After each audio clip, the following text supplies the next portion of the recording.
લક્ષ્ય ન્યૂઝ, એક નજર, એક લક્ષ્ય। આ વર્ષે ચૈત્ર માસના શુક્લ પક્ષ નવમીની તારીખને લઈને પંચાગ ભેદ હોય આ તિથિ પર ચૈત્ર નવરાત્રિ સમાપ્ત થાય છે અને ભગવાન શ્રી રામનો જન્મોત્સવ ઉજવવામાં આવે છે। કેટલાક પંચાગ તારીખ 26 તો કેટલાક 27 માર્ચના રોજ રામનવમી જણાવી રહ્યા છે। જ્યોતિષાચાર્ય મનીષ શર્માના મતે રામનવમીની તિથિની શરૂઆત તારીખ 26 માર્ચના રોજ સવારે 11:48 થશે અને તારીખ 27 માર્ચની સવારે 10:06 સુધી રહેશે। 2 દિવસ નવમીની તિથિ હોવાથી રામનવમીની તારીખને લઈને ભ્રમની સ્થિતિ છે। ભગવાન રામનો જન્મ પુનર્વસુ નક્ષત્રમાં થયો હતો અને આ નક્ષત્ર તારીખ 26ના રોજ નહીં પરંતુ તારીખ 27એ છે।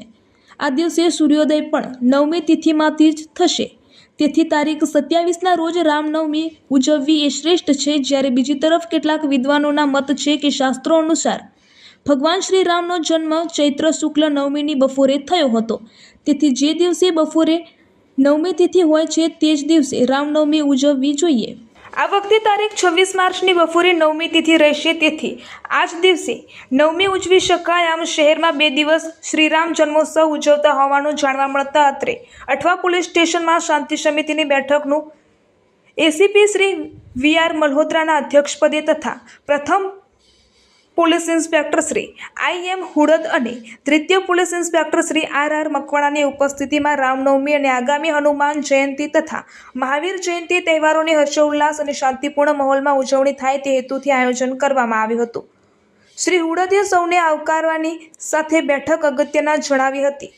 એસીપી શ્રી મલ્હોત્રાએ ઉપસ્થિત શાંતિ સમિતિના સભ્યો અને એફપીઓના સભ્યોને સમજ આપી હતી કે રામનવમી નિમિત્તે નીકળનાર શોભાયાત્રા દરમિયાન ટ્રાફિક નિયમન જળવાઈ રહે, સામાન્ય નાગરિકોને હાલાકી ન પડે અને કાયદો વ્યવસ્થાની સ્થિતિ સુદૃઢ રીતે તેની તકેદારી રાખવી, શાંતિપૂર્ણ માહોલમાં યાત્રાને યાદગાર બનાવવા અપીલ કરી હતી।